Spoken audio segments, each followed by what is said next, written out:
السلام علیکم ورحمۃ اللہ وبرکاتہ۔ بہت ہی پیارے مسلمان بھائی اور بہنوں، آپ دیکھ رہے ہیں میرا یوٹیوب فیس بک چینل پہ ہمیں اسلام اور میں غلام مصطفیٰ ہوں۔ درس قرآن کے سلسلہ میں آج کا ہمارا سبق سورۃ المائدہ آیت نمبر 49 اور 50 پر مشتمل ہے۔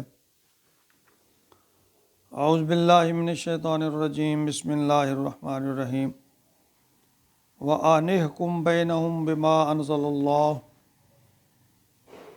وَاحْذَرْهُمْ أَن يَفْتِنُوكَ عَن بَعْضِ مَا أَنزَلَ اللَّهُ إِلَيْكَ فَإِن تَوَلَّوْا فَاعْلَمْ أَنَّمَا يُرِيدُ اللَّهُ أَن يُصِيبَهُم بِبَعْضِ ذُنُوبِهِمْ وَإِنَّ كَثِيرًا مِّنَ النَّاسِ لَفَاسِقُونَ أَفَحُكْمَ الْجَاهِلِيَّةِ يَبْغُونَ وَمَنْ أَحْسَنُ مِنَ اللَّهِ حُكْمًا لِقَوْمٍ يُوقِنُونَ۔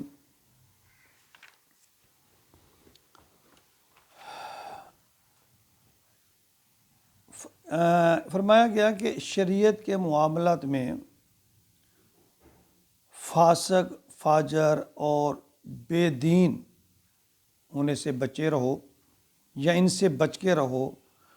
وہ تمہیں تمہارے دین اور شرعی احکامات میں کمزور نہ کر دیں۔ یاد رکھو اللہ تعالیٰ فرما رہے ہیں سورۃ البروج آیت نمبر 12، اِنَّ بَطْشَ رَبِّکَ لَشَدِید، کہ آپ کے رب کی پکڑ بڑی شدید ہے، بہت سخت ہے۔ وَأَنِحْكُمْ بَيْنَهُمْ، فیصلہ کیجئے ان کے درمیان، بِمَا أَنزَلَ اللَّهُ، جو اللہ تعالیٰ نے حکم اتارا، جو شریعت نازل کی، وَلَا تَتَّبِعْ، اور نہ پیروی کریں، احواءہم، ان کی خواہشات کی، ان کے خیالات کا، ان خواہشات کا پاس نہ کریں، بلکہ شریعت کے مطابق فیصلہ فرمائیں۔ آج جو ہمارا حال ہے، ہم کن لوگوں کی خواہشات کی پیروی کر رہے ہیں؟ آج ہم احکام الہی کو بس پوچھ ڈال رکھا ہے ہم نے۔ سیاسی پیشوا اور نام نہاد مذہبی پیشوا وہ قانون کی جس طرح چاہے تعبیر کرتے ہیں، تشریح کرتے ہیں، اور وہ اسی طرح فیصلے لیتے ہیں، اپنی خواہشات کے مطابق کو فیصلے کرتے ہیں۔ تو اللہ تعالیٰ ساری قوم کو یہ پابند کر رہے ہیں کہ ان سے بچو، بلکہ آپ ان کے خلاف جہاد کرو، ان کو ان چیزوں سے روکو پورے زور کے ساتھ، جو یہ اللہ تعالیٰ کے احکامات میں اپنی مرضی کے فیصلے کر رہے ہیں، وہ فیصلہ دین کا ہو یا دنیا کا ہو۔ فرمایا وَاحْذَرْهُمْ أَن يَفْتِنُوكَ، اور ان سے ہوشیار رہیے، عَن بَعْضِ مَا أَنزَلَ اللَّهُ إِلَيْكَ، ان میں سے جو ایسے لوگ ہیں کہ کہیں تمہیں اس چیز کے روک نہ دیں، بچلا نہ دیں، پھسلا نہ دیں جو اللہ تعالیٰ نے نازل کیا ہے۔ یعنی ہر طرف سے دباؤ ہے آج کل۔ دیکھیں اللہ نے فرمایا آج دین پر چلنا اور اس پر قائم رہنا بہت مشکل ہو گیا ہے۔ ایسی ایسی خرافات پیدا ہو گئی ہیں، وہ مذہبی رہنما ہوں یا ہمارے سیاسی رہنما، ایسی خرافات پیدا ہو گئی ہیں کہ دین پر ثابت قدم چلنا بہت مشکل ہو گیا ہے۔ تو اللہ فرما رہے ہیں کہ اللہ تعالیٰ نے جو شریعت تمہیں نازل کی، تمہیں عطا کی ہے، اس پر ثابت قدم رہو۔ فَإِن تَوَلَّوْا، پھر اگر وہ روگردانی کرے، یعنی اگر کوئی ایسے لوگ جو ہیں وہ اس پر روگردانی کرے، فَاعْلَمْ أَنَّمَا يُرِيدُ اللَّهُ، تو جان لیجئے کہ اللہ تعالیٰ ان کے بعض گناہوں کو أَن يُصِيبَهُم بِبَعْضِ ذُنُوبِهِمْ، بعض گناہوں کی سزا دینا چاہتا ہے۔ اللہ فرما رہے ہیں جو لوگ، اگر کوئی لوگ روگردانی کرتے ہیں تو پھر اپنے دین کو تم ضرور بچاؤ، وہ خود اپنے ذمہ دار ہیں۔ اللہ فرماتے ہیں میں ان کو آزما رہا ہوں، وہ کس طرف جا رہے ہیں۔ یعنی دراصل جو ایسا ہے کہ ہمارا جو حالات ہیں نا، یہ بہت ہی یعنی ڈرا دینے والے، لرزا دینے والے حالات ہیں اس وقت ہمارے، کہ اسلام کا نظام تو قائم ہونا دور کی بات ہے، ہمارا اپنا نظام حکومت جو ہے اس پہ بھی ہمیں انصاف نظر نہیں آتا۔ تو اللہ تعالیٰ فرماتے ہیں اگر کوئی لوگ اس کے بارے میں اس کی روک تھام کے لیے کچھ نہیں کرتے، بس جہاں ہاتھ پہ ہاتھ اس کو منہ موڑ رہے ہیں کہ اللہ کے احکامات سے، شریعت کے فیصلوں کا اگر وہ انکار کر رہے ہیں تو آپ ان کے سامنے حقیقت بیان نہیں کرتے، تو یہ سمجھ لیں کہ آپ بھی اللہ کا ناراضگی کا کوڑا آپ پہ بھی برس رہا ہے۔ اور یاد رکھو اللہ فرما رہے ہیں ان بطش ربک لشدید، کہ اللہ کی جو پکڑ ہے وہ بہت سخت ہے۔ وَإِنَّ كَثِيرًا مِّنْهُمْ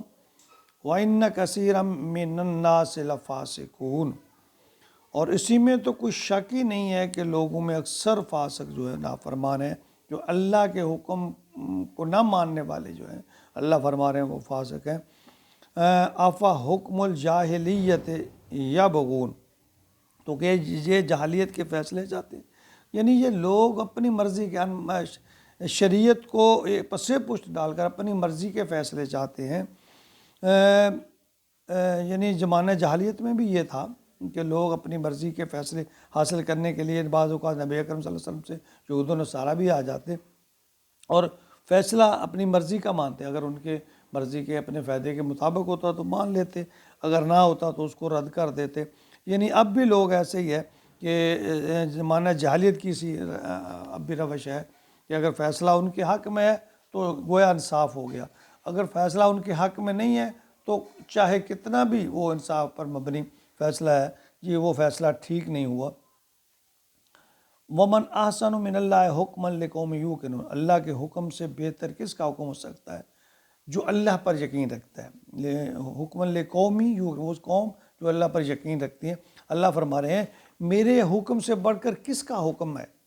میرے بات سے بچ کر کس کی بات سچی ہے، لیکن اس میں تقوی شرط ہے، اگر تمہارے اندر تقوی ہے تو پھر تو آپ کو اللہ کی بات پہ یقین ہوگا۔ تو اس سے چند جو آیات چلی ہیں ان کا جو خلاصہ نکلتا ہے نا، اس میں جو پہلو سب سے زیادہ غور طلب ہے کہ اللہ ہمیں پیغام دینا چاہتے ہیں پہلا نمبر پہ کہ ہر فیصلہ کتاب اللہ کے حکم کے مطابق، یعنی اللہ کی کتاب کے مطابق ہونا چاہیے، کسی کی پرواہ نہ کریں، پہلی بات۔ جو دوسری اس سے بات اخذ ہوتی ہے کہ جو لوگ کتاب یعنی اللہ کے احکام سے منحرف کرنے کی کوشش کر رہے ہیں ان سے بچیے، ان سے خبردار ہو جائیے۔ اور تیسرا، لوگوں کی اکثریت نافرمان ہوتی ہے، اللہ فرما رہے ہیں اکثریت نافرمان ہے، اللہ کے حکم پر چلنے والے بہت تھوڑے لوگ ہیں۔ ان اللہ لذو فضل علی الناس ولکن اکثر الناس لا یشکرون، اللہ فرماتے ہیں اللہ تو فضل کرتا ہے اپنے لوگوں کے اوپر، اپنے جو پیدا مخلوق کے اوپر، لیکن اکثر لوگ شکر ادا نہیں کرنے والے۔ فرمایا وَلِنَّمَا عِلْمُهَا عِنْدَ اللَّهِ وَلَكِنَّ أَكْثَرَ، یعنی یہ جو لوگ ہیں نا، یہ سورۃ الاعراف کی آیت نمبر 187 فرمایا کہ اللہ جو ہے وہ جاننے والے ہیں، جو ان کے دلوں میں ہے ان کا علم رکھنے والے ہیں۔ اسی طرح سورۃ ہود آیت نمبر 4 میں لِلَّهِ مَرْجِعُكُمْ وَهُوَ عَلَىٰ كُلِّ شَيْءٍ قَدِيرٌ، تم اللہ کی طرف لوٹ کر آؤ گے اور جان رکھو کہ اللہ ہر چیز پر قادر ہے، قدرت رکھنے والا ہے۔ اور چوتھی جو بات یہاں اللہ تعالیٰ فرما رہے ہیں کہ گمراہ لوگ جو ہے وہ جاہلیت کے فیصلے کرتے ہیں، یعنی یہ جو فیصلے جو لوگ عدل کے خلاف کرتے ہیں، یوں سمجھ لو یہ عالم نہیں جاہل ہیں، یعنی علم نے ان کا کوئی نہیں بگاڑا۔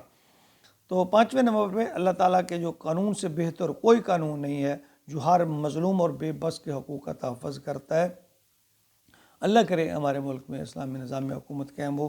اور انصاف پر مبنی ہو، نظام حکومت ہو، تو کوئی بھی معاشرہ اس وقت تک ترقی نہیں کر سکتا یا نہیں بچ سکتا، محفوظ نہیں رہ سکتا جب اس معاشرے میں انصاف عدل کا نظام نہ ہو۔ ہمارے ہاں تو اب یہ خواب بن کے رہ گیا ہے۔ اللہ رب العالمین ہمارے ملک کا مقدر اسلامی قانون بنا دے، انصاف پر مبنی نظام بنا دے، اور اس کے لیے ہر انسان کو اپنے تئیں اس کی ہاتھ سے، منہ سے، قلم سے، زبان سے عملی طور پر کوشش کرنی چاہیے، کیونکہ یہ دین کو قائم رکھنا، دین پہ امر بالمعروف اور نہی عن المنکر ہر مسلمان پہ فرض ہے کہ وہ اچھائی کے ساتھ ہو اور اچھائی پھیلائے، اچھائی کا ساتھ دے، اور بری جو چیز ہے نہی عن المنکر سے منع بھی کرے، خود بھی اپنے آپ کو روکے اور لوگوں کو بھی برائی سے روکنے کی کوشش کرے۔ یہی دین ہے، یا صرف یہ نہیں ہے کہ خود انسان ہر وقت تسبیح اور اللہ اللہ کرتا رہے اور دوسروں کو فکر نہ ہو، یہ دین نہیں، یہ دین ہے نام اسی چیز کا امر بالمعروف۔ فرمایا کنتم خیر امۃ اخرجت للناس، تم بہترین امت اسی لیے ہو کہ تم لوگوں کو اچھائی کا امر بالمعروف اور نہی عن المنکر کا حکم دیتے ہو، اسی لیے ہمیں بہترین امت کہا گیا ہے۔ اللہ رب العالمین ہمیں اس فریضے کو ادا کرنے کی ہمت اور توفیق عطا فرمائے، آمین یا رب العالمین۔